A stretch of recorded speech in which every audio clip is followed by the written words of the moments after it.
안녕하세요. 생생법률쇼 이지원입니다. 매주 수요일 생생법률쇼에서는 경제 이슈를 짚어보고 분석하는 시간 함께하는데요. 권혁준 경제평론가 나와 계십니다. 어서 오세요. 네, 안녕하십니까. 네, 지금 이 방송은 유튜브를 통해서 실시간으로 함께 방송되고 있습니다. 많은 시청 부탁드리고요. 유튜브를 통한 소통의 창구도 활짝 열어두겠습니다. 방송 중 궁금하신 질문들 올려주시면 저희가 답도 해드릴 테니까요. 많은 참여 바랍니다. 여러분은 지금 생생법률쇼와 함께하고 계십니다.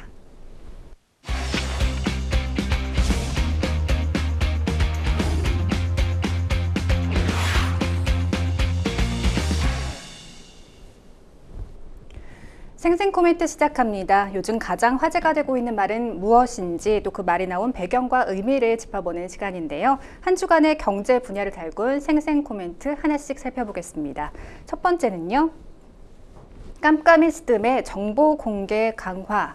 어떤 이야기일까요? 한기정 공정거래위원장이 결혼 서비스인 스드메, 그러니까 스튜디오 촬영과 드레스 대여, 메이크업 비용의 정보 공개를 강화하겠다고 나섰습니다. 그동안 스드메 비용이 투명하지 않다는 지적이 많았어요. 그렇죠. 이제 스드메 보통 얘기하는데 이제 많은 분들이 그럴 거예요. 이게 옛날 분들은 스드메가 뭐냐 이렇게 물어보신 분들이 있는데 이제 스튜디오, 우리가 보통 결혼할 때 스튜디오 촬영하잖아요. 네. 그다음에 이제는 드레스 있잖아요. 그다음에 이제 메이크업, 그래서 스드메 이렇게 얘기를 하는데 이 스드메 비용이 사실상 이게 정해지지가 않았습니다. 그다음에 너무 가격이 높아지다 보니까 이 결혼하신 분들에게 물어보면은 이 스드메 비용 때문에 너무 힘들다라는 목소리가 있었어요. 그래서 정부가 이 스드메에 대해서 이제 손을 좀 보겠다 이렇게 얘기를 한 겁니다. 특히 이제 깜깜이 비용. 그러니까 정확하게 소비자들이 몰라요. 이 스드메 비용이 얼마인지. 이 부분에 대해서 이제는 좀 공정거래위원회에서 이제 나서겠다고 얘기를 했는데 문제점을 두 가지를 꼽았습니다. 첫 번째로는요. 일단 한기정 위원장이 했던 얘기인데요. 도대체 이게 얼마 가격인지, 가격이 어떻게 되는지를 잘 모르겠다라는 거죠. 미리 알려주지 않는 문제. 라고 이제 꼽으면서 해결책을 어떻게 제시했냐 그러면 이제 한국 소비자원 가격 정보 사이트가 있죠. 참 가격이라고 있습니다. 이쪽 가보면은 뭐 우리나라의 농수산물 이렇게 가격이 다 나오는데 여기에 이제 스드메 비용까지 종목을 추가해서 항목을 추가해서 이거를 밝히겠다 이렇게 해결책을 제시했고요.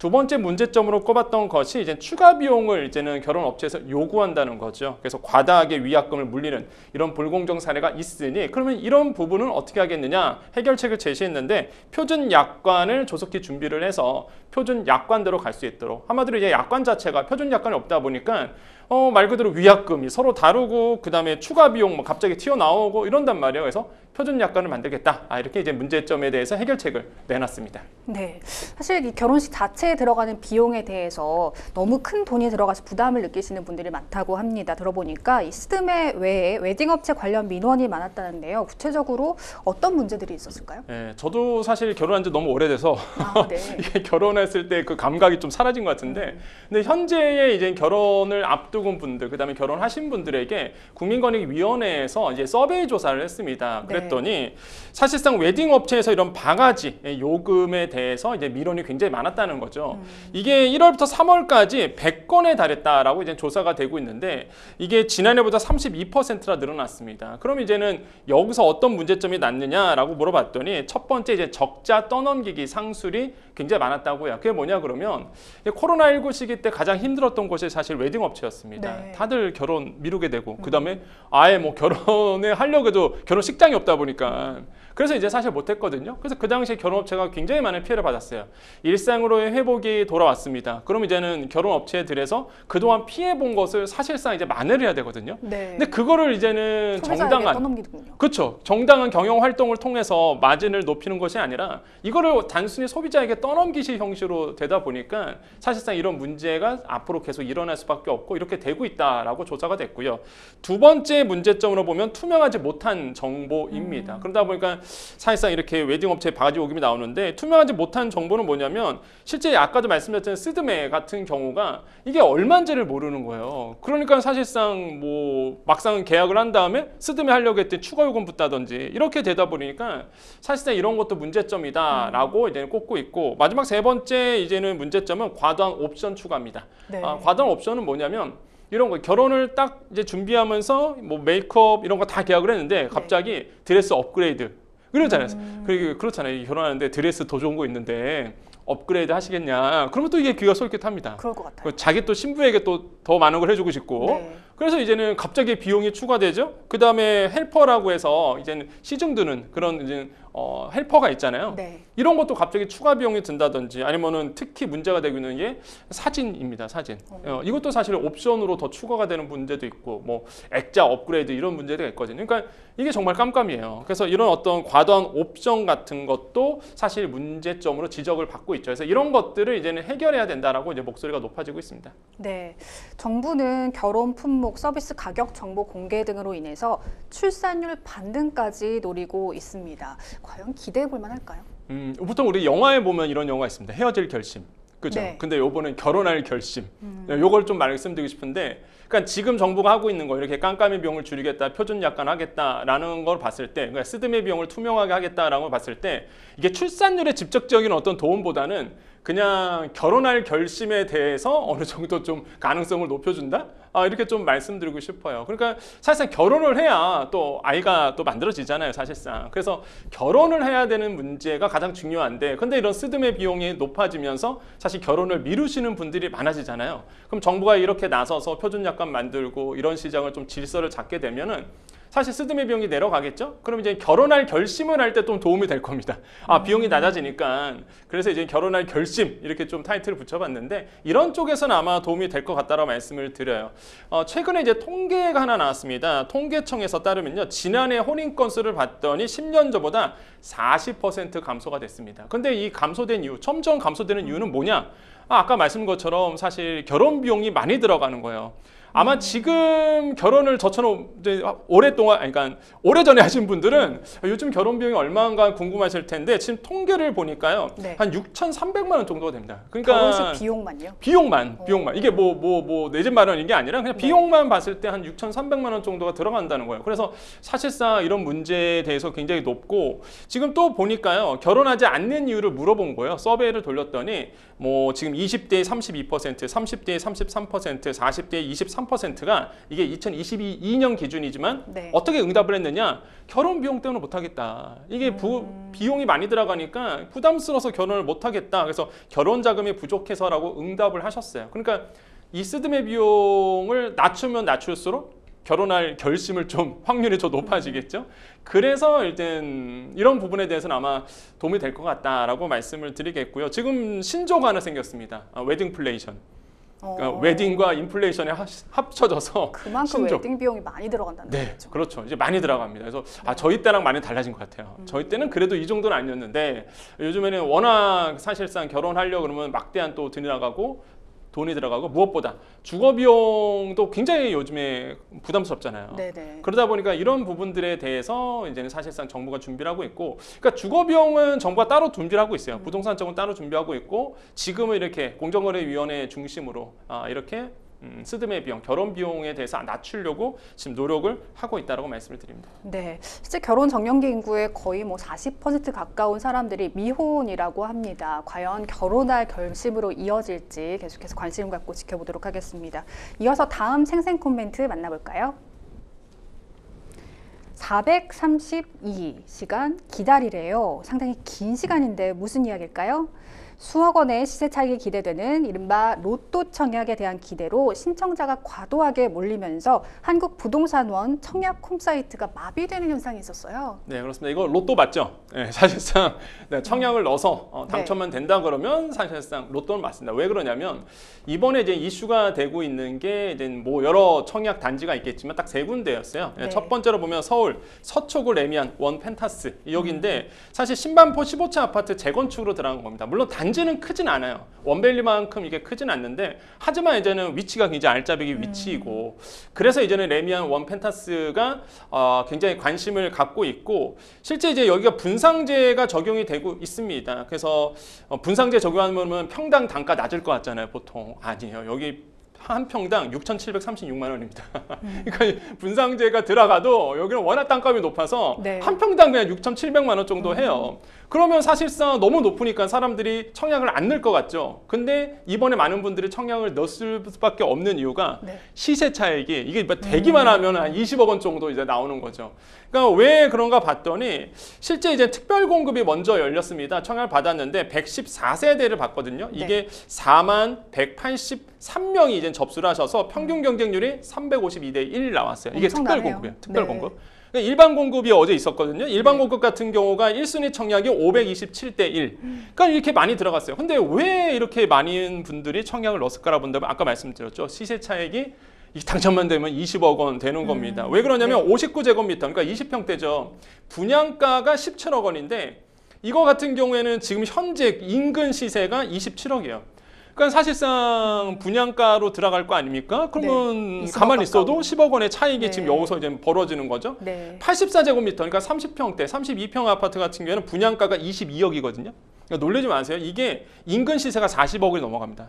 그러면은 이거 가만히 앉아 20억. 이 시세 차익이. 아니 그러면 돈 많으신 분들이 이거 당연히 청약하죠, 당연히. 그래서 지금 뭐 30평대 같은 경우는 시세 차익이 20억 원 정도 되다 보니까 네. 들어갈 수밖에 없어요. 그래서 지금 아까도 잠깐 표가 나왔는데 사실상 이제는 그 40억짜리 아파트는 그 근방에 있는 원베일리. 원베일리가 지금 84제곱미터가 한 44억, 46억 되다 보니까 비교가 되는 거죠. 야, 네. 분양가가 20억대가 안 되니까 이거 만약에 당첨만 되면 한 20억 시세 차익 벌어진다. 이렇게 이제 볼 수 있는 거죠. 그래서 이제는 많은 분들이 여기에다 이제 청약을 넣고, 근데 실제 아까 나왔던 사실상 가장 이슈가 많았던 거는 바로 이 동탄역 롯데캐슬입니다. 사실 이것 때문에 이슈가 굉장히 많았던 거죠. 아까 이게 이제 뭐 400시간 기다렸다 이런 이유가 여기거든요. 여기 때문에. 왜 그러냐면 이 보시면은 나오죠. 화성시 동탄역 롯데캐슬. 요건 이제 무순위 청약이란 말이에요. 이게 10억 원 이상 시세 차익이 나는데 이 동탄역 롯데캐슬 같은 경우는 무순위 청약입니다. 한 가구 뽑았어요. 한 가구. 그러니까 사실 여기는 무순위가 뭐냐? 청약 통장이 필요 없습니다. 그냥 일단 집어넣고 보는 거예요. 이거는 그냥 집어넣는 겁니다. 그냥. 그래서 전국에 있는 많은 분들이 여기 이제 집어넣기 시작하는 거죠. 막. 왜 집어넣느냐? 분양가가 4억 8천만 원 정도가 되는데 지금 나온 게 그럼 4억 8천만 원 분양가 내면 됩니다. 네. 근데 여기서 지금 최근에 하나가 같은 평수가 팔렸단 말이에요. 여기가 14억에 팔렸습니다. 그러니까 가만히 앉아도 사실상 이게 무순위 청약이니까 취소분이거든요. 네. 그러니까 취소분이 나온 거예요. 이미 거기 살고 계시거든요. 그럼 최근에 시세가 14억에 거래가 됐으니 이거는 뭐 분양가 내고 들어가도 시세 차익이 10억 생기는 겁니다. 거기에 청약통장 필요 없죠. 여기에 뭐 전매 제한도 없어요. 실거주 의무도 없습니다. 일단 청약을 넣을 수밖에 없는 구조가 돼 있는 거예요. 그래서 전국에서 몇만 명이 넣냐? 294만 명이 청약했습니다. 그러니까 네. 경쟁률이 294만 대 1이에요. 한국가 뽑으니까 야 이거 저는 안 넣습니다. 저는 참고적으로 이거 너무 안 넣었는데 네. 제가 봤을 때는 충분히 이거는 그냥 뭐 무순위 청약이니까 그냥 시도해볼 만한. 그렇죠. 그냥 진로 보고 보는 거죠, 그냥. 네. 예, 진로. 왜냐면 분양가도 그렇게 높진 않으니까 4억 대니까 그냥 진로 놓고 보는 거예요. 되면 사실 이거는 충분히 가용할 수 있는 현금이 있는 분들이 있거든요.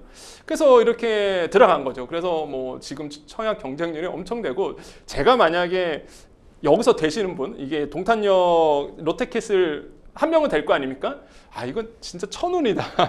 이렇게 표현할 수밖에 없겠고, 마지막으로 호만서비 목동도 있었죠. 여기도 이제 서울 무순위 통장이 그러니까 서울에 계시는 이런 무주택자면은 청약이 가능하거든요. 그래서 여기는 뭐 무주택자여야만 되고 무엇보다 이제 서울에 이제 청약 통장이 있어야 되기 때문에 요거는 이제 경쟁률이 11만 6천 명 정도 이제 청약을 넣으셨거든요. 한 가구 네. 뽑는데, 그러니까 여기도 경쟁률이 좀 치열했죠. 위치는 또 목동 근처다 보니까 위치도 좋고, 그래서 이러한 세 단지에서 사실상 이렇게 인기가 높은, 그래서 청약홈이 아주 마비가 될 정도로 뭐 난리가 났었다라고 말씀드립니다. 네, 시세보다 훨씬 저렴하기도 하고 또 많은 분들이 선호하는 지역에서의 청약이 동시에 이루어지다 보니 이렇게 청약 홈페이지가 마비된 것 같은데요.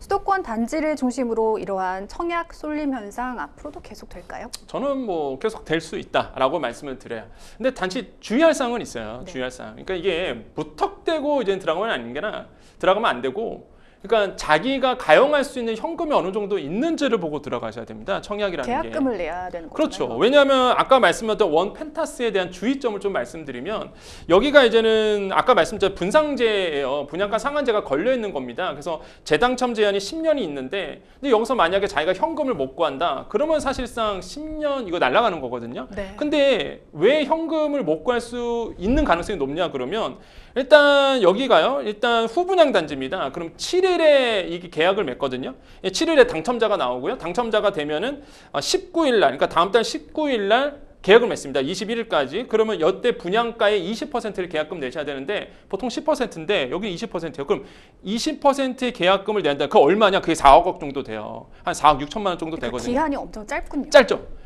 그런 다음에 더 문제가 뭐냐면 이게 후분양 단지잖아요. 네. 이미 그 조합원들 살고 계세요. 그 일반 분양 들어가는 건데 그러면 일단은 후분양이다 보니까 이제 바로 들어와야 된단 말이에요. 그러면은 잔금이 언제냐? 10월 20일까지 완납하셔야 됩니다. 이거 2달 조금 남은 거거든요. 그 사이에 매매가 이루어지지 않을 가능성도 있잖아요. 그렇죠. 네. 그다음에 여기에 10월 20일 사이에 이런 분들이 있어요. 어떤 전략이냐면 그러면 여기가 사실 이게 분상제지만은 이 실거주 의무 유예가 3년 적용받았어요. 그러니까 이게 전세 줄 수 있는 거죠. 네네. 내가 이제 실거주 안 해도 되니까. 그래서 대부분의 전략이 뭐냐면 나 이거 당첨되고 나서 그럼 전세 줘버리겠다. 네. 그럼 전세를 줘도 현금 10억은 갖고 있어야 돼요. 그러니까. 네, 현금 10억은 갖고 있어야 돼요. 그러면 내가 봤을 때 잔금을 10월 20일까지 내야 되는데 잔금이 얼마냐? 18억입니다. 그러니까 이게 전세를 돌리더라도 현금 10억 없으면 이거 못 들어가는 거예요. 유동성이 좀 충분히 확보돼야. 네. 그래서 있는 분들만 사실 들어가게 되는 부분이다 보니까 항상 이제 청약을 넣으실 때는 그냥 무조건 된다 이게 중요한 게 아니라 내가 정말로 이 잔금을 낼 수 있는지 내가 가용할 수 있는 현금이 어느 정도 있는지를 체크하고 꼭 들어가셔야 된다는 말씀. 이 주의사항 꼭 다시 한번 말씀드리겠고요. 그래서 만약에 그러면 어쨌든 간에 그러면 이제 지금 부동산 경기가 어떻게 될 것이냐라고 본다 그러면 당분간은 사실상 지금 서울 중심으로 그다음에 인기 수도권 중심으로 계속적으로 인기가 높아질 가능성은 굉장히 높다. 왜? 그런 이유는 계속 말씀드렸지만은 금리 인하 시그널란 말이에요. 그럼 많은 분들이 돈 많으신 분들이 자산가들이 어떻게 움직이느냐? 아까도 말씀드렸지만은 이제 부동산에 관심을 갖기 시작한단 말이에요. 네. 서서히 그러니까 순서가 그래요. 코인 시장, 주식 시장, 부동산 시장. 이미 코인 시장 한번 훅 지나갔습니다. 주식 시장도 지금 굉장히 안 좋아요. 변동성 때문에 안 좋죠. 이제 부동산에 이제 눈을 돌리게 되는 거죠. 그러면은 사실상 지금 제가 봤을 때는 9월 이전까지는 아마 청약에 대한 인기가 높을 수밖에 없고 또 한 가지가 지금 정부가 대출을 옥죄고 있습니다. 다시. 네. 예, 지금 뭐 시중금리, 고정금리가 2.9%까지 나오다가 지금 워낙 금리가 싸지니까 많은 분들이 대출 수요가 몰랐단 말이에요. 그래서 정부가 이거 하지 마.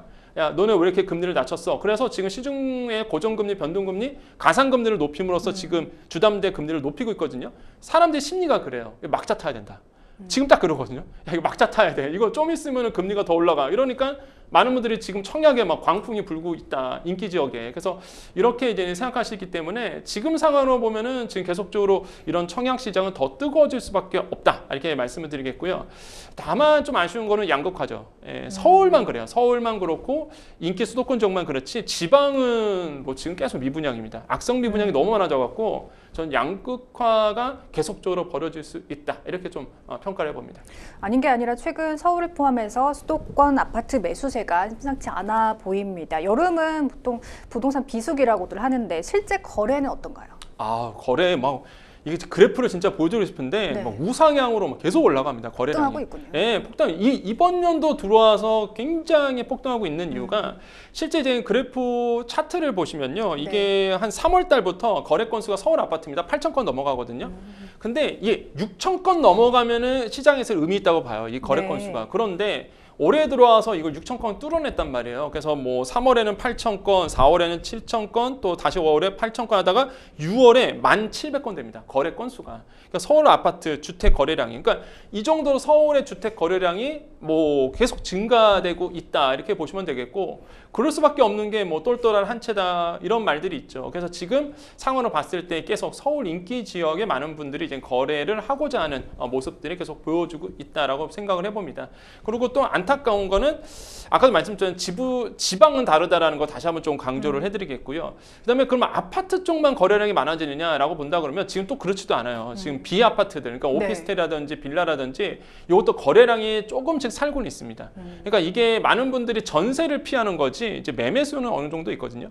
그러니까 사실상 지금 뭐 아시겠지만은 뭐 전세 사기 이런 이슈가 많다 보니까 비아파트 쪽은 이제 회피하는 경향이 심리는 있었죠. 있어요. 네. 예, 있긴 있는데 근데 그거는 맞아요. 맞는데 그런데 되게 의미 있는 게 지금 조금씩 비아파트들도 거래량이 늘어나고 있는 추세는 있고요. 이거는 그러다 보니까 우리가 어떻게 해석하냐면 이제 아파트 거래가 안 되시는 분들은 이제 눈을 다시 돌리고 있다는 거죠. 그래서 이러한 어떤 변화 추이도 좀 느껴진다. 그래서 뭐 언론에 보면은 비아파트들 뭐 거래 건수 없다 뭐 이렇게 얘기하는데 그건 옛날 자료고요. 오늘 자료를 본다, 최근 자료를 본다 그러면 비아파트마저도 서울 시내입니다. 서울 시내에서 조금씩 이제 거래량이 늘고 있는 모습들은 목격되고 있다고 말씀을 드립니다. 전세 사기를 피하기 위해서 차라리 아파트가 아니어도 매수를 하겠다 이런 그렇죠. 거군요. 맞습니다. 그렇군요. 자, 마지막 생생 코멘트 살펴보도록 하겠습니다. 감정노동수당 지급해야 누가 한 이야기일까요? 백화점과 면세점에서 화장품을 판매하는 근로자들이 화장품 회사를 상대로 감정노동수당, 감정노동휴일 등을 요구하고 있다고 합니다. 평론가님, 우선 감정노동의 정확한 정의부터 설명해 주실까요? 우리가 뭐 쉽게 설명드릴게요. 백화점 가보시면 알 수 있습니다. 백화점 직원들 고객에게 어떤 말을 하던 간에 웃어야 돼요. 나 웃기 싫은데 네. 계속 웃어야 됩니다. 그게 감정노동이라고 표현을 하죠. 그래서 자신의 의지와 상관없이 항상 웃는 모습, 자신의 감정을 억제하면서 일해야 되는 이런 노동을 우리가 감정노동이다라고 이렇게 표현을 하고 있고요. 지금 노동계에 따르면요, 민주노총 서비스 연맹에 소속되어 있는 백화점, 면세점 판매 서비스 노조, 우리가 그래서 줄여서 백면노조라고 부르거든요. 네. 이 백면노조에서 요구사항을 계속 얘기하고 있습니다. 이 백면노조는 보통 백화점에서 그 뷰티 쪽 맡고 있는 분들이 많이 이렇게 조합원으로 있어요. 그래서 근로자 한 3,000명 정도가 있는데, 그러니까 요구사항이 이겁니다. 매달 수당, 감정노동 수당 2만 원 인상해 줄 것, 2만 원을 달라 이렇게 얘기하고 있고요. 또 한 가지 감정노동 휴일을 제공해 달라라고 요구하고 있고요. 마지막으로 직원들에 대한 보호 문구를 그 매장 앞에 좀 세워달라, 안내를 해달라라고 이제는 요구를 하고 있습니다. 근데 사측에서는요, 수당 2만 원 추가하는 거, 그거는 되게 긍정적으로 보고 있고, 네. 이미 많은 기업에서 하고 있습니다. 물론 뭐 감정노동 수당이라는 표현보다는 뭐 인센티브 형식으로 계속적으로 주고는 있죠. 합당한 대우를 하고 있는데, 근데 감정노동, 그러니까 감정노동 휴일은 받아들이기 좀 어렵다라는 게 이제 사측의 입장이에요. 왜냐하면 이게 한번 휴일로 지정되면 사실 그 막대한 또 비용이 들어가잖아요. 이 회사 네. 입장에서. 그래서 이런 것들에 대해서 이제 줄다리기 싸움을 좀 하고 있다라고 보시면 되겠습니다. 네. 그렇다면 궁금한 게, 감정노동자가 근로를 하다가 우울증에 걸리면 산업재해로 인정을 받냐 아니냐인데요. 실제로는 어떻습니까? 네, 뭐 팩트 결론부터 말씀드리면 인정받습니다. 우리나라는 이걸 인정하고 있는데, 네. 일단 고용노동부 자료에 따르면요, 우리나라의 감정노동자의 수는요 지금 한 700만 명 정도 된다. 이거 2019년 기준이거든요. 네. 그래서 한 700만 명 정도 된다라고 조사가 되고 있는데, 이게 산업적으로도 의미를 받는 게, 일단 여러분께서, 이 시청자분께서 한번 감정노동자라고 생각해 보십시오. 그럼 일단 내 감정을 억누르게 되잖아요. 그렇게 된다 그러면 신체적, 정신적으로 건강에 문제가 생길 겁니다. 표현을 못하니까. 그럼 결국에는 기업 입장에선 생산성이 저하될 수밖에 없어요. 그래서 많은 기업들이 이걸 외면하는 건 아닙니다. 감정 노동자들에게 그만한 합당한 대우를 하려고 하고 있고요. 또한 다양한 인센티브 제도를 활용하고 있거든요. 이런 부분에 대해서는 충분히 의미가 있다. 그래서 이제 정부도 이걸 인정하고 있어요. 고객의 횡포로 인해서 감정 노동자가요, 우울증에 걸리면 산업재해로 인정을 하고 있습니다. 이런 부분을 명확히 아셔야 되겠고, 하지만은 이제 뭐 감정 노동자에 대한 노동 수당이라든지 네. 휴일 수당이라든지 근로법상 아직 이게 휴가는 명확하게 이제 근거가 없거든요. 그러니까 사실상 이걸 되려고 그러면 뭐 말고 법을 개정해야 되는 부분도 아마 있을 거다라고 볼 수가 되겠고, 그래서 이런 부분에 대해서는 조금 지금 이렇게 우호적인 분위기는 있으나 명확한 법은 없다라고 말씀을 드립니다. 반면 사무직에 근로하는 근로자가 나도 일할 때 감정노동이 상당한데 왜 서비스직 근로자들만 추가 수당을 받느냐, 이렇게 반문할 수도 있지 않을까 싶습니다. 형평성 문제가 제기될 것 같은데요. 평론가님께서는 어떻게 보십니까? 네, 저는 충분히 형평성 문제가 제기된다라고 좀 생각을 해보는데, 이 결국에는요, 어떤 문제가 생기냐면 노조가 있는 곳만 권리를 찾아갈 수 있는 이런 형태가 생깁니다. 사실 아까 말씀드렸지만 백면 노조, 민주노총 산하에 있거든요. 그 뜻은 뭐냐? 노조가 강성하면 강성할수록 권리를 더 챙길 수밖에 없어요. 그럼 만약에 나도 감정 노동자지만 나는 노조가 없는 거야, 아니면 노조 가입을 안 했어. 그러면 상대적으로 피해를 받거든요. 그러니까 이게 형평성의 문제가 불거질 수밖에 없고, 네. 그다음에 감정 노동자의 그 기준이 뭐냐, 되게 애매하거든요. 지금의 감정 노동자의 노조원으로 들어가신 분들은 거의 대부분이 면세점, 백화점에 있는 여기서 일하시는 분들인데, 그럼 네. 감정 노동이 꼭 여기만 있는 거 아니잖아요. 저도 콜센터나 뭐 이런 네. 곳에도 있을 거고. 센터도 있고, 저도 뭐 감정노동자 아닌가요? 아닌가요? 앵커님도 감정노동자인가요? 아닌가요? 실제적으로 뭐 많은 분들의 댓글도 달릴 거 아닙니까? 네. 사실상 그런 부분에 대해서 항상 웃을 수밖에 없는 영역이고, 그 뜻은 뭐냐? 그 감정노동자의 그 기준이 뭐냐는 게 되게 애매한 거예요. 그걸 또 누가 판단하느냐는 그렇죠. 그 주체의 문제도 있을 것 같아요. 네, 이런 문제가 있기 때문에 사실상 제가 봤을 때는 감정노동에 대한 기본적인 명확한 기준이 먼저 마련돼야지만 이런 문제가 해결될 수 있다, 이렇게 좀 생각을 해보겠습니다. 네. 지금까지 생생 코멘트 만나봤고요. 저희는 뉴스픽스로 다시 돌아오겠습니다. 여러분은 지금 생생 법률쇼와 함께하고 계십니다.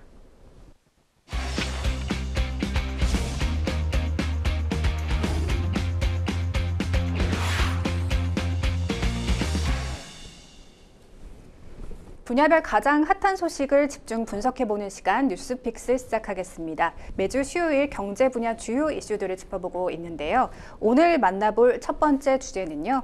TMF 사태 일파만파 정부 유동성 투입입니다.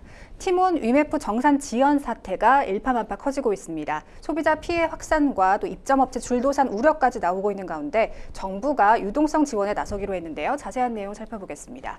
지난주부터 관련 사건이 계속해서 보도되고 있습니다. 일단 사태 파악부터 해볼까요? 처음에는 위메프 판매자들이 정산을 못 받았다, 이렇게 시작됐죠. 네, 그렇습니다. 이제 언론에 알려지기는 네, 뭐 TMF라고 보통 얘기하죠. 티몬과 위메프, 줄여서 이제 TMF 이렇게 부르는데, 네. 이 티몬과 위메프 정산부터 시작했다라고 알려져 있지만 사실상 이게 그 모기업이죠. 큐텐 미지급부터 시작한 겁니다. 그러니까 큐텐이라는 게 이제는 티몬과 위메프를 가지고 있는 모기업이에요. 맨 위에 있는 회사인데, 이 큐텐이 이제 싱가포르에 있는 이제는 전자상거래 이커머스 회사입니다. 뭐 구용배 회장이라고 해서 뭐 굴지의 인물이죠. 사실상 과거에 그 G마켓을 창립했던, 네. 창업했던 분이고, 이걸 잘 엑시스를 해서 M&A를 해서 팔아 넘기고 싱가포르 가서 만든 게 큐텐인데, 이 큐텐에서부터 먼저 미지급 정산 이슈가 있었어요. 그러니까 글로벌 셀러들이 좀 큐텐이 이상한 거 아니야? 위험한 거 아니야? 왜냐면 정산이 안 되는 거예요.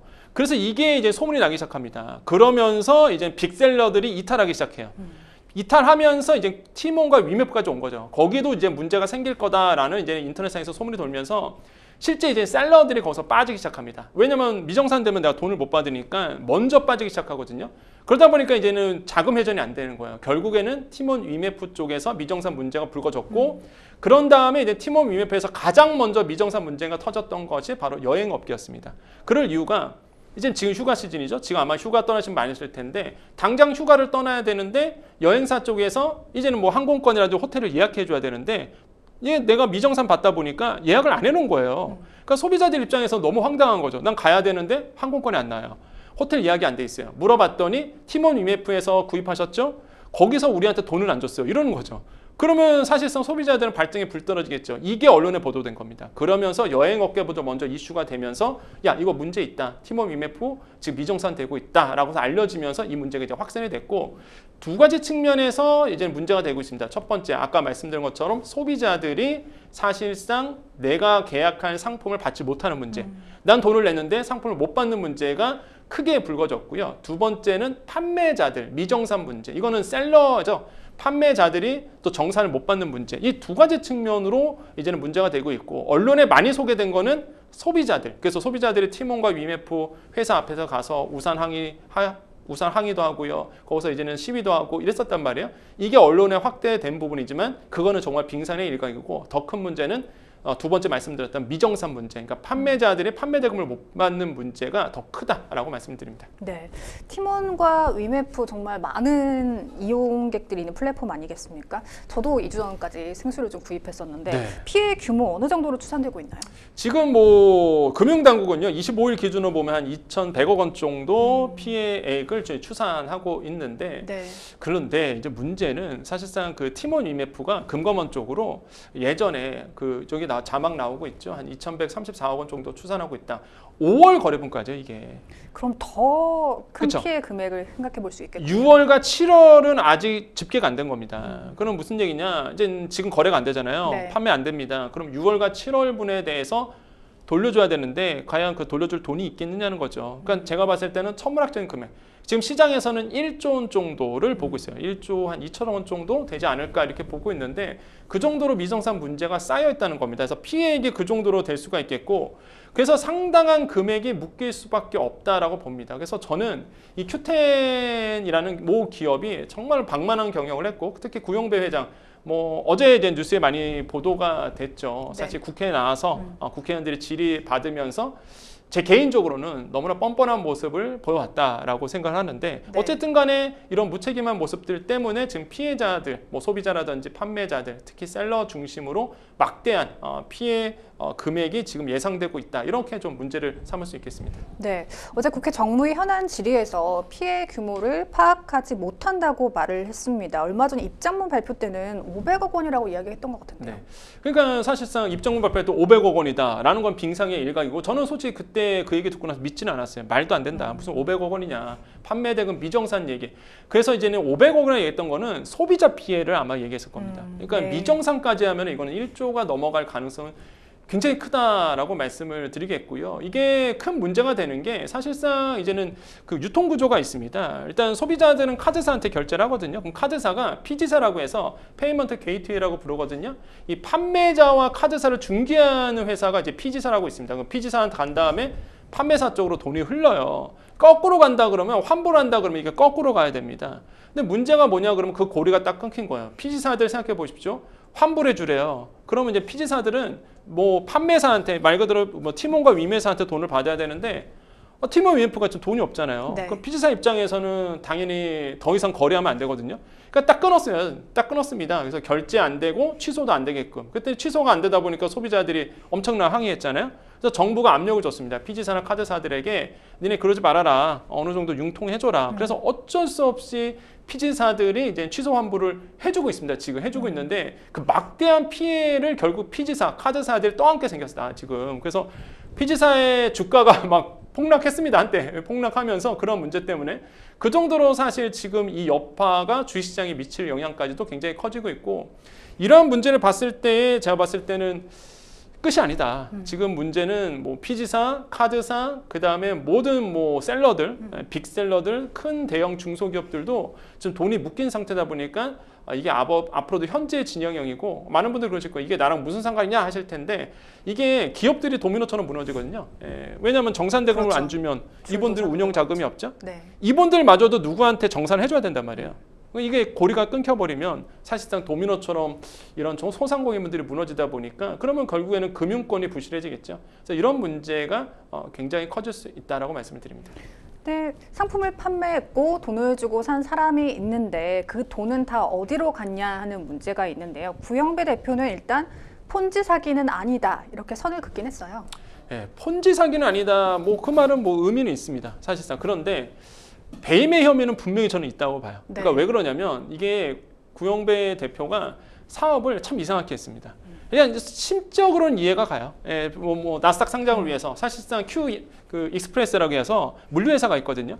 그러니까 사실 이제 쿠팡 따라한 거죠, 사실상. 이제 쿠팡이 이제 나스닥도 상장했고, 그래서 이제 쿠팡처럼 되고 싶은 야망이 있었으나 사실상 역량은 그렇게 되지 않았던 부분인데 어쨌든 간에 큐 익스프레스를 통해서 나스닥에 상장하려고 했었습니다. 그럼 외연 확장이 돼야 되거든요.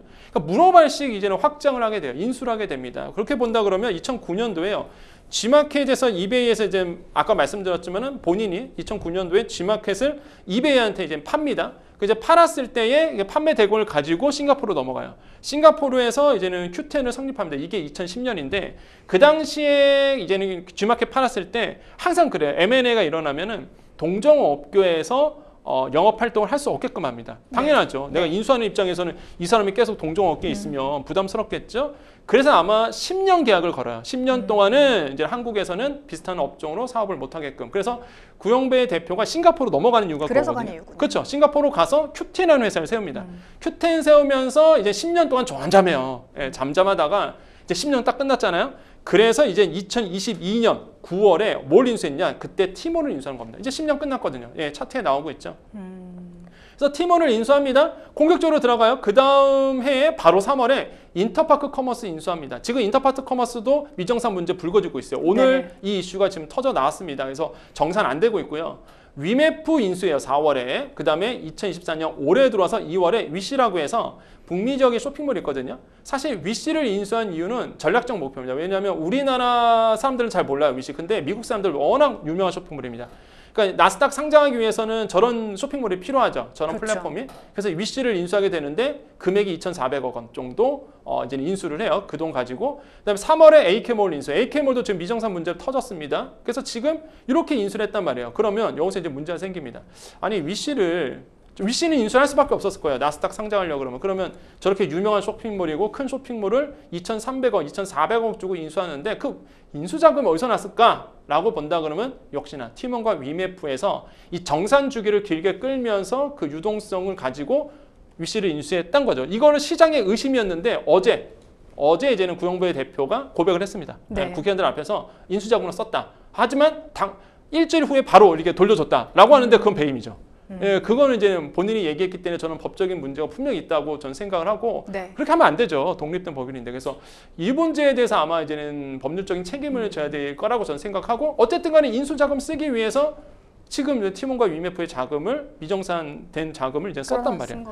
예, 이거는 좀 문제가 심각하다. 그래서 저는 굉장히 지금 뭐 결국 피해 입으신 분들은 소비자, 그 다음에 판매자들이고, 그리고 저는 솔직히 구영배 대표의 그 뻔뻔한 모습이거든요. 근데 본인 입장에서는 솔직히 말할 수밖에 없었을 거예요. 아니, 뻔히 드러날 일이고, 네. 이걸 거짓말하면 또 안 되고, 그러면 형사상 문제를 져야 되니까 그냥 솔직하게 다 말해 본 거라고 봐요. 그냥 했더니 우리 입장에서 너무 뻔뻔한 거죠. 왜? 사제 출연하겠다고 하시면서 바로 회생에 들어갔잖아요. 그러니까 이거는 사실상 괘씸한 거죠. 이런 부분을 봤을 때 굉장히 논란이 될 여지는 굉장히 크다라고 생각을 해봅니다. 근데 구 대표가 큐텐 지분 등 개인 재산도 좀 활용을 해서 유동성을 확보하겠다고 말은 했습니다. 이게 현실적으로 가능하다고 보십니까? 그러니까 그게 문제예요. 이게 구 대표의 그 재산이 뭐가 있겠느냐라고 본다 그러면 한때 그랬어요. 이게 G마켓 팔고 이베이 쪽에다 팔고 넘어갔잖아요. 그럼 막대한 그 매각 자금이 매각 자금이 있었을 거예요. 그래서 그 당시에 소문은 뭐냐면 수천억대 자산가다라고 얘기했는데 일단 지금으로 보면은 사재 출원해도 대부분이 Q 익스프레스 그 지분입니다. 지분. 그러니까 나스닥 상장하려고 준비하고 있는 그 회사의 지분으로 대부분 가지고 있는데 문제가 그 회사의 가치가 만약에 떨어지면 이미 떨어졌어요. 이미 떨어졌습니다. 과거에 예를 들어서 그냥 10,000원 하던 게 1,000원 된 거예요. 그러면은 내가 가지고 있는 지분의 비율에 따라서 자산 가치가 될 텐데 아니 그 기업 가치가 떨어지다 보니까 그 지분 뭐합니까? 가치가 많이 떨어졌단 말이에요. 그래서 사실상 구영배 대표가 가지고 있는 이 자산 팔아서 과연 메꿀 수 있을까? 저는 거의 사재 출원해서 불가능하다라고 저는 생각을 하고 본인도 그걸 알기 때문에 회상 절차 밟은 거예요 지금. 네, 말씀해 주신 대로 팀원과 위메프 법원에 기업 회생을 신청했습니다. 근데 이렇게 되면 정상받지 못하는 피해자가 생길 가능성 더 크지 않겠습니까? 당연하죠. 이거는 이제 회생이라는 거는요. 결국에는 뭐 아시겠지만은 뭐 개인 회생 해보신 분들 다 아실 텐데 똑같아요. 기업 회생도 그냥 일단은 법원에 가서 회생 절차 받습니다. 신청을 하고요. 그럼 법원에서 이제 판단을 합니다. 이 회생을 받아줘야 될지 아니면 거부해야 될지 판단하는데 일단 개시 결정이 된다 그러면 일단 채권이 동결이 되죠. 그러니까 내가 갚아야 될 채권자들에게 일단 내가 채권 안 갚아도 돼요. 일단 동결이 되는 겁니다. 그러니까 채권이 사실상 묶이게 돼요. 그래서 지금 회생 절차 개요가 나오고 있는데 회생을 신청합니다. 그럼 법원은요 포괄적 금지 명령을 냅니다. 저 포괄적 금지 명령이 뭐냐면 채권자들이 채권 해소를 못해요. 그러니까 동결이 되다 보니까 돈 내놔라고 얘기를 못합니다. 네. 그러니까 추심이 안 되는 거예요 사실상. 그래서 포괄적 금지 명령을 내리고 그럼 동결이 되겠죠. 그러면 이제는 그때 이제 법원에서 계속 경영 가치라고 보통 얘기하는데 계속 기업 가치와 그냥 청산 가치를 산정합니다. 여기는 계속 가는 게 좋아 아니면은 그냥 청산해버리는 게 좋아 라고 이제는 이제 법원에서 따지게 돼요. 그래서 만약에 여기는 그러면은 계속 살려내는 게 좋다. 계속 기업으로 가치를 인정받는다. 그럼 회생 개시가 되는 겁니다. 한마디로 법원의 주관 하에서 실제적으로 이제는 회생할 수 있도록 하는데 이 만약에 청산 가치가 더 높다라고 본다 그러면 파산을 시켜버리는 거죠. 일단 사실상 파산으로 가는 건데 어쨌든 간에 만약에 회생 개시가 된다 그러면 회생 관리인이 선임이 되고 이렇게 되는데 회생과 파산의 가장 큰 차이점은 이겁니다. 경영자가 계속 경영을 할 수 있느냐 없느냐. 그러니까 사실상 파산이 들어가면요 말 그대로 그 파산 관리인이 나옵니다. 거기서 네. 이제 파산에서 법원에서 관리하게 되는 건데 회생 같은 경우에는 관리인이 나오긴 나오지만 경영자가 계속 경영할 수 있는 부분이에요. 왜 그러냐면 돈을 벌면서 빚을 갚으라 이거거든요. 네. 그 다음에 또 하나가 뭐냐 그러면 이제 회생 같은 경우에는요 채권자들과 협의를 합니다. 협의를 해갖고 이제 좀 깎아줘. 나 이게 돈이 없는데 좀 벌어서 갚을게 하면서 이제 그 채권에 대해서 조정 절차가 들어가거든요. 파산은 말 그대로 파산이잖아요. 청산해버리는 겁니다. 그러면 남아있는 자산 가지고 이거는 뭐 지분대로 나눠져요. 지분대로. 그래서 사실상 회생을 하나 파산을 하나 뭐 채권자들 입장에서는 손해가 막심한데 더 큰 건 사실상 파산이고 왜냐하면 이제는 아예 휴지 조각이 돼버리니까 네. 남아있는 자산에서 사실 이제 나눠 갖기거든요. 그래서 이제 회생을 보통 가기도 합니다. 그래서 회생을 가면 계속 경영을 하면서 빚을 갚아나가는 방식으로 가는데 제가 봤을 때는요, 과연 이게 티몬과 위메프 브랜드 가치가 완전히 지금 제로거든요. 그러니까 네. 누가 이거를 사실 티몬에서 거래를 하겠냐는 거예요. 그래서 제가 봤을 때는 전자상거래업에서 이게 회복하기가 굉장히 힘들고 계속 경영이 되겠냐는 거죠. 그래서 제가 봤을 때는 회생을 하더라도 아마 힘들 거라고 저는 생각해요. 왜냐하면 전자상거래업을 이해를 하셔야 돼요. 전자상거래업은 뭘 먹고 사느냐? 내가 물건을 팔아서 먹고 사는 회사가 아닙니다. 판매자가 들어와서 판매자가 열심히 팔면 그 판 수수료를 먹는 거예요. 네. 한 12% 정도. 그러니까 사실상 그 이런 티몬과 위메프가 살려고 그러면 판매사들이 들어와야 되거든요. 판매사들이 들어와서 열심히 거기서 팔아줘야 되는데 제가 판매사라면 어떻게 들어가요? 만약에 티몬 위메프가 다시 한번 미정산 해줄 것 같으면 무서워서 들어가겠습니까? 그러니까 이게 사실상 봤을 때 일반 기업과 다르기 때문에 좀 힘들지 않을까, 회생하더라도 힘들지 않을까라고 생각하고, 그래서 어쨌든 간에 채권자들은 막대한 피해를 받을 수밖에 없는 구조로 간다라고 말씀드립니다. 네. 그래서 정부가 나섰습니다. 5,600억 원을 들여서 진화에 나서겠다는데요. 이것도 논란이 있습니다. 사기업인데 왜 국민 세금을 투입하느냐 하는 입장도 있거든요. 그렇죠. 이 긴급경영안전자금이라고 보통 표현하는데 먼저 아셔야 되는 게 긴급경영안전자금은요, 일단 대출입니다. 융자예요. 네. 근데 누구한테 융자를 해주느냐? 많은 분들이 오해하시는데 티몬과 위메프한테 융자해 주는 게 아니에요. 세금 그쪽에다 주는 게 아니라 판매사들. 거기서 열심히 팔았던 이 판매사들이 미정산 받으니까 내가 동생 돈을 못 받잖아요. 티몬 위메프에게. 그러면 월급도 줘야 되고 판매 대금도 본인들도 줘야 되고 하위 이런 계열사들한테 돈을 줘야 되는데 아니 사실상 돈이 없다 보니까 못 하잖아요. 그래서 긴급경영안전자금을 통해서 이제 조금씩 융통을 하라라는 의미에서 그 판매자들에게 저금리 대출을 해주는 겁니다. 네. 융자를 해주는 거거든요. 그래서 이제는 돈이 흘러가게끔 하는 건데 근데 만약에 이제는 여기서 그러면 결국에는 이렇게 보셔야 돼요. 끝까지 간다고 볼게요. 일단은 좋아요. 예, 긴급경영안전자금 투입을 했습니다. 그러면 그 판매자들이 일어서면 모르겠는데 잘 돼갖고 그 융자를 갚으면 문제가 없죠. 네. 세수가 투입된 건 아닌데 근데 만약에 그분들이 융자를 받았음에도 불구하고 판매사들이 도산하거나 부도를 당한 거예요. 예를 들어서 망했습니다. 그러면 결국에는 부실 채권이 되겠죠. 네. 그럼 그거를 빌려준 은행이라든지 그걸 빌려준 정부의 세수는 마이너스가 나겠죠. 이게 네. 못 받으니까 사실상. 그래서 결국에는 세금이 투입되는 거다라고 이제 표현될 수밖에 없겠죠. 거기까지는 안 가야 되겠지만 일단은 뭐 팩트를 말씀드리면 융자 형식으로 된다라는 거. 하지만은 업황이 이렇게 되고 지금 상황에서 판매자들이 이렇게 어려워진다 그러면 그거마저도 못 갚을 가능성은 크다라고 말씀드립니다. 네. 이번 이렇게 TMF 사태를 보면서 유사한 사태가 또 발생할 수 있지 않을까.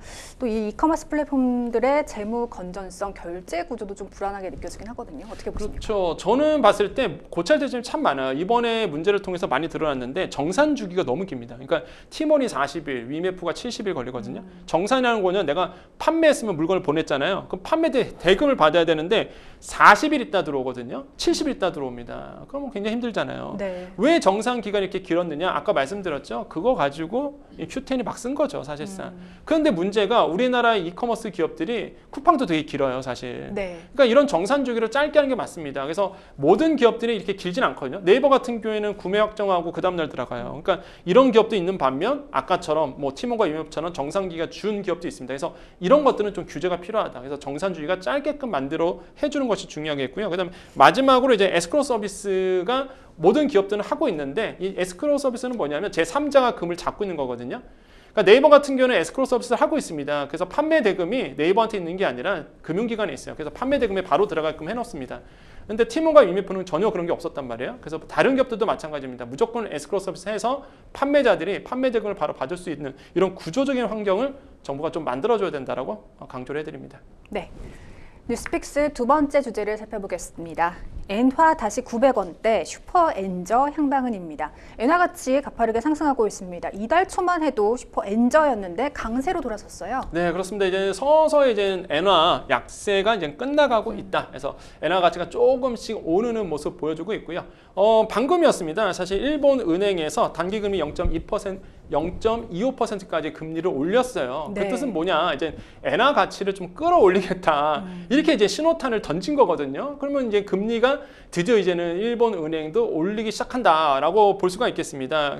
그래서 달러엔 환율이 이제는 하락을 하고 있는 부분들이 있겠죠. 그래서 엔화 가치가 그 정도로 이제는 올라가고 있다고 보시면 되는데, 그 엔화 가치가 오른다라고 본다 그러면 일단 수출 기업 입장에서는 어떻게 될까요? 수출 가격 경쟁력이 없어지겠죠. 그동안 엔저 때문에 사실상 환율이 오르면서 뭐 일본의 자동차 기업 도요타라든지 굉장히 후광 효과를 얻었습니다. 그냥 앉아서 환율 때문에 또한 수출 경쟁력이 가격 경쟁이 생기면서 올랐단 말이에요. 근데 사실상 이제는 이제 엔화 가치가 오르게 된다 그러면 이런 수출 기업에 악영향을 줄 수밖에 없겠죠. 그래서 이제 증시가 지금 오늘 안 좋습니다. 안 좋고요. 그래서 이제는 자동차는 오히려 좀 떨어지고 있고, 지금 일본 증시 보니까 금융주들이 금리를 오르다 보니까 금융주들이 좀 뛰고 있는데, 그러다 보니까 지금 상황으로 본다 그러면 당분간은 계속적으로 이제는 엔화 가치가 오르는 추세. 그래서 오늘 시장에 되게 쇼킹했죠. 왜냐하면 네. 많은 전문가들이 과연 금리 조정을 할까 말까 하다가 거의 30% 정도가 야, 일본 은행에서 금리 인상을 단행할 거라고 봤지, 대부분의 많은 분들이 동결할 거야 이렇게 봤거든요. 네. 근데 오늘 이제 딱 나온 게 단기금리 0.25%까지 올려버렸습니다. 그렇기 때문에 이제 확실히 신호탄을 줬다고 봐요. 일단은 일본 입장에서도 이제 금리를 서서히 올리겠다라는 이제 신호탄을 시장에 이제 던졌다라고 하면서, 지금 그러면 결국에는 엔화 가치가 오를 거 아닙니까? 그러면 이제 900원대 회복이 될 수밖에 없겠죠. 그래서 더 올라갈 수도 있다라고 말씀을 드리겠습니다. 네, 일학 개미들이라고 하죠. 일본 증시에 투자한 개인 투자자들의 경우 이달에 매수 매도가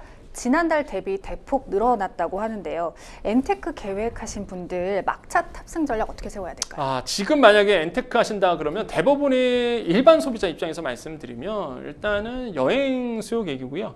여행 떠나신 분들이고 아니면 엔화 그 예금이죠. 보통 엔화 예금을 많이 드시는 분들이 있습니다. 그래서 이런 두 가지 측면인데, 엔화 예금 같은 경우가 일단 계속 증가되고 있습니다. 이제 네. 엔화 가치가 계속적으로 떨어지다가 서서히 오를 거야 그러니까 이제 더더욱 이제 많은 분들이 이제는 막차를 타기 위해서 이제 들어가기 시작하는데, 2개월 연속 증가되고 있습니다. 그 한국은행 자료인데요. 2024년 6월 거주자 외화 예금 동향을 봤더니 6월 엔화 예금은 전달보다 한 13조 원, 이게 6천만 달러가 늘어났죠. 그래서 지금 현재 보면 한 13조 원이 정도 엔화 예금으로 있는데, 이게 계속 2달 연속 이제 증가되고 있는 부분이에요. 그러다 보니까 지금 막차 타시려고 아마 다들 들어가시는 것 같습니다. 그래서 엔화 가치가 이제 오른다 그러면 가만히 앉아도 이제 돈을 벌 수 있는 부분이겠죠. 근데 단 가지 주의점을 좀 말씀드릴게요.